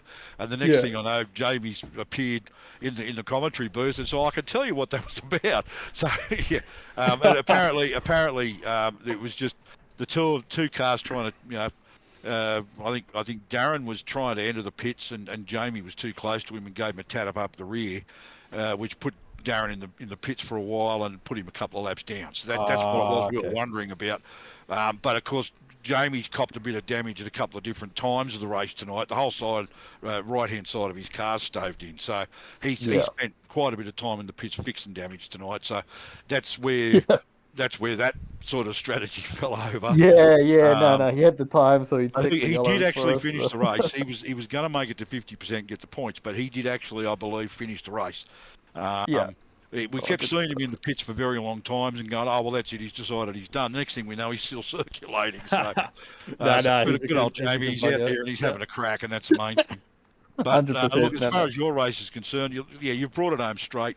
You've gone from 14th to first and 14th to second, and all these sort of wonderful things, and run at the pointy end, and you've fallen one spot short of making it a trifecta, buddy. Yeah, I didn't expect to win 2 in a row, to be honest. That was a bit of a surprise, considering I hadn't won a Weekend Warriors race till that first one. Well, the conversation up here at one point went to, if Toby wins this, that's 3 on the trot. Do you think he's going to go for the record? Oh, well, still plenty of races left in the season to go for it, but I I always just drive with the same mentality, man. I just try to eliminate. So I'm pretty pissed off about whatever happened with the fuel because I try to eliminate the mistakes, and I know if I don't make any mistakes, and I should be there or thereabouts, hopefully at the end, whether it's top 5 or top 10 or whatever, it'll be half decent result. So yeah, that's the goal every race, not to try and win or not to try and set the world on fire, just to stay out of trouble and do the best I can. And as long as I don't make mistakes, I'm happy. And so I'm a bit pissed that something happened in the fuel stop there. It's probably my fault. I can't blame it on anyone but myself. Well, I you've must have driven ticked what it off must or have been something. a but- what must have been a very satisfying race tonight. You've obviously you'd have to be happy with the way you drove, mistake free. Everything like just went in your favour. I mean, the only thing that really beat you tonight was Daniel Hedersheed's strategy. I think that he just walloped the whole field with that. Yeah, and his fuel 100%, strategy and 100%. tyre strategy and everything. And I mean that last 15 laps when he came into the pits for his last stop, and we had the gaps on the screen, and you know what his lap time was and your last lap time, and I mean, you know, there really wasn't a lot you could have done right at the end there. That last 5-6 laps, because you had like 25 laps on your tyres and he had about 5 or 6 on his. Yeah, I mean, he blew by Ruben like he was parking the car. That's what I said to Ruben. I was, how'd you feel when he blew by you? Yeah. So, because No, Ruben same would with have me been though. watching the gap for, between himself and Matty Hunter. And the next Yeah. thing, you got Daniel Hedersheed go blasting past him like a setting land speed record. Yeah, I mean, I knew as soon as I came out of the pits and I saw that I had half a tank of gas, I knew that Dan was going to win and I couldn't compete at the end, right? And we teammates were driving in the same Discord, so like I knew it was all him. And basically, I just had to hope for a lucky yellow to come out before I ran out of fuel, and it obviously didn't come. It never came. So yeah, as soon as I had that fuel issue and I was only half a tank coming out of the pits on that second to last one, I knew it was Dan 100%. So which is fine because he's my teammate. He's an awesome dude. So I'm stoked for him. It's absolutely no dramas at all. So that's wicked for him. But yeah, I knew I was screwed. And I tried to hang on there. I wanted to try and make a race of it, but he had so much turn in the mid corner. I just couldn't keep up. But, it's all good, man. He had the tyres for it. There's no two ways about it. I mean, Yeah. he really had the advantage there, and it just made the difference at the end. I mean, you know, I could see you were wanting to fight, but I just don't think you had the rubber under you. That was the problem. Yeah, well, we'll work together through the whole race, and sort of the last 10 laps, it sort of gloves off, right? So we'll let each other through, and if someone's faster, we'll let them through, and we won't hold each other up and work together. But yeah, the last 10 laps or the last little bit of the race or whatever, it's gloves off, go hard, right? So we're racing. I didn't let them through, but at the same time, I mean, you just a dead duck in the water, so I'm not trying to block him or anything because we'll end up both crashing. As I said, you started 14th, you finished second, your highest position was first, and you led 64 laps out of that 200, and the whole thing was green. So there's every reason to be happy with that one, and you get a big haul of points in the championship to go with the wins you've had in the last 2 rounds. So everything to be happy about with that one. Anybody you want to give a shout out to? Yeah, no, just Natari, the Natari guys. Obviously, Ed's brought me on this year, so it's great to be driving with those guys, and obviously Dan as well. Just teamwork, we work pretty well together in the race, so I just appreciate him. When he lets me through, I let him through, and we work together. So that's good fun, and obviously Jamie and Norm as well. So you're running alongside. You're like a prospect in the team, are you? They don't let you wear the team colours until you. Oh no, it's my choice. It's my choice. I like painting up my own cars, so no, I run the Natari colors in Ann's car, and then Weekend Warriors is my free reign on whatever I want to paint on my cars because I like doing stuff. So I thought I'd leave the purple on from last week because it was fast last week and didn't quite get me the win. So we'll have a different paint next week, and we'll see if that one will get us a win. No worries. And Toby Stent, second place tonight. Congratulations, mate, and we'll look forward to seeing you next week. I am reliably informed that we are at Charlotte Roval next week. Yeah, so you won't be talking to me next week. But hopefully I can stay out of trouble. Not up on the road courses, buddy. Not really. Not compared to some of these guys. So no, I'm sure there'll be a few road course ringers that'll show up as well. They always do. And take the spoils. So that if I can just stay out of trouble and maybe a top 15, I'll be happy. Road courses, unfortunately, a little bit like super speedways. You always get the guys that show up just for those. Yeah, no, 100%. But that's cool, man. Like I said, stay out of trouble, no mistakes, and I'll be happy whether I finish first or 15th. As long as I don't screw up, I'll be happy. So it's all No good. worries. All right, thanks very much, Toby Stent. Congratulations, ladies and gentlemen, your second place getter tonight, starting from 14th, moving up as far as first, leading 64 laps. Good night, Toby. Thanks very much. We'll see you next week. Yeah, thanks, Legend. Catch you guys. Okay, Mark. Well, we've got one to go. Mark. Yeah, sorry, mate. I'm just playing around with stuff in the background, getting I thought you things must have sorted. gone out for a durry. G'day, Daniel Heddershield. Congratulations. You're our winner tonight. Yeah, not bad, eh? I'll take it. Well, yeah, I wouldn't mind putting a copyright on that bloody strategy, mate. Yeah, it worked really well. I was a bit nervous, to be honest, because I was sort of planning on doing what Ruben and Toby ended up doing. But obviously, when I seen Ruben come in, I thought I'll just stay out and see what happens. Take two at the end, and it paid off just. Well, we were just talking to Toby then, and it had us wondering what was going on because that last green flag pit stop he did, and you stayed out, and you stayed out, and we hadn't really thought about how many laps it had been. What had happened was that, yeah, obviously you'd probably be aware. He probably told you on the radio that he'd only half filled the car for some reason. There's something went wrong with the pit stop, and so he's had to pit earlier than what you would have, which really sort of played into your hands a bit. But yeah, it started from fourth, finished first. You led 88 laps tonight, and your lowest position was only seventh, which would have been during the green flag pit stop. So a great race there, mate. Well run, and yeah, were you as surprised as everybody else that this thing went 200 laps green? Yeah, I knew it had potential. The car's a little bit easier to drive now after the update with the tyre pressures and stuff. So there was a chance, but there's still a big field and a lot of people that that could a possibility of crashing. But yeah, no, everyone drove really well. I mean, there was a couple of incidents that I think should have probably brought out the yellow, but they didn't come out. So well, actually, funnily enough, we were told that Jamie actually apparently jumped out while he was in the pits. He said, I'll go and check and make sure the cautions are turned on. Because, yeah, it was very surprising.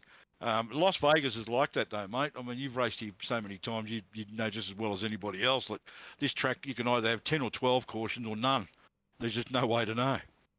yeah, exactly. And tonight, yeah, it went the right way, I guess. I mean, it probably wasn't the most interesting race for most of it, but then it was a green flag race, and we ended up battling for the lead within 10 laps. So it was a good finish. Yeah, no, and that strategy that just really worked so well for you. At the end, we just had all the clocks running on the gaps and the last lap times and that between yourself and Toby and Ruben and it was just exciting stuff. That last 15, 20 laps, wondering what was going to happen and who was going to do what. It was just fantastic stuff to watch. But. Where to now? I mean, we've got Charlotte next week. What are your thoughts on that? Yeah, I'll show up, do a bit of practice. Charlotte Roval. Oh, it's the Roval, is it? Okay. Yes, mate, yes. I mean, I got a couple of road courses this week, so I guess why not keep it the same? Oh, well. I don't mind a good road course. I mean, that's my background. I come from road course racing, so right. We'll see how I go. Roval's not one of my top tracks, but I'm sure I'll go all right there. Yeah, it's one of those that some people just seem to do it without holding their breath, and others just really need to put their work in. So, but I mean, that's the way you want it in the championship. You've got to get tracks like that, haven't you? Yeah, exactly. And I'm sure we'll have a few road course specialists show up for their one-off appearance next week, but that's fine. I'll just focus on beating the people I need to beat. And yeah, I think Ruben said the same thing. I think it might have been Ruben or Toby, I can't remember, but yeah, one of them actually said a similar thing about people turning up for the road course next week that you never see. So we'll leave that in the hands of the gods. Yeah, we'll let them show up and do their thing. Hopefully we can take it to them, but yeah, we'll just see what happens on the night, I suppose. So anybody you want to give a shout out to, buddy? Yeah, shout out to the Natari boys again. Toby there racing. We've been pretty close all season, basically been untouchable, so that's been quite good. And yeah, Norm finishing P10. I mean, he's not Natari anymore, but it's always good to see him get a good result. JCW, obviously, Norman, exactly. Finish inside the top 10, that sort of stuff, yeah. Yeah, and I think he said he started quite a way back, so yeah, good result to him. Obviously, JCW had a bit of bad luck there during the pit stop, but Yeah, and AJD, fully floored, and you guys for working on the broadcast, showing up, and everyone putting the series on. It's been wicked to start the year. All right, no worries. Well, Daniel Heddersheet, our winner tonight. Look, you drove a great race, mate, and as usual, smooth, consistent, and clean. And without the cautions, it made it a lot more work. But as usual, the cream floats to the top. So congratulations, and we'll see you next week at Charlotte Roval. Wicked. Cheers, guys. All right, thanks, mate. So, Mark. Yeah, so Steve, next week, Got that one behind us. yep. So next week, as you've brought up, we're at the Roval for 100 laps. So that'll definitely be interesting. But we also have tomorrow night over on Performance E streaming. We head to can't 100% remember where for the Australasian. Yeah, okay, Legacy Atlanta. For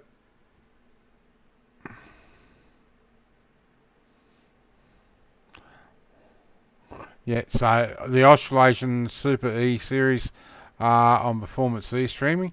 Now that we've got our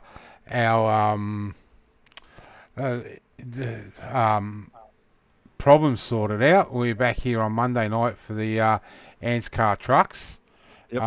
And then Wednesday, Performance E streaming again for the Thunder Series and the Cup cars on Thursday night for ASCC, and then we're back here next Saturday night, and I believe Mr. Whitty will be back with us next week. So, I've got to say thank you to you for jumping in while he's been off and doing a great job for us.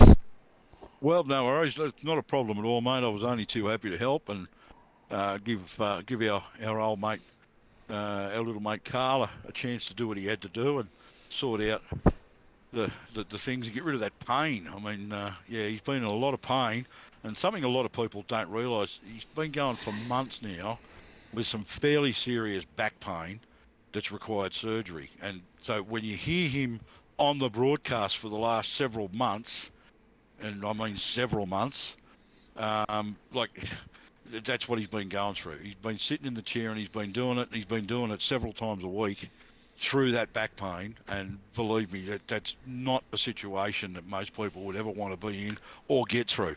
Most people would have just signed, I'm just not up to it, I can't do it. But Carl's has been there when he's been needed, and he's been happy to do it. And it's great to see him finally do what he has to do, and I was only too happy to fill in while he got it done. No worries, mate. Well, that's a wrap tonight. I must apologise to everyone for the technical issues, but it looks like we may have resolved them, and hopefully moving forward we don't have anything else. So, Fingers crossed. yeah. So, my next outing is tomorrow night in the Australasian Supercars E-Series at Legacy Atlanta, and I'll be punting the HRS Mad Dog Racing Commodore around here and hopefully get a better finish than I did at Michigan. Yeah, no worries. Well, I'm going to say good night to everyone. Again, Steve, thanks very much for your help while Carl's been off.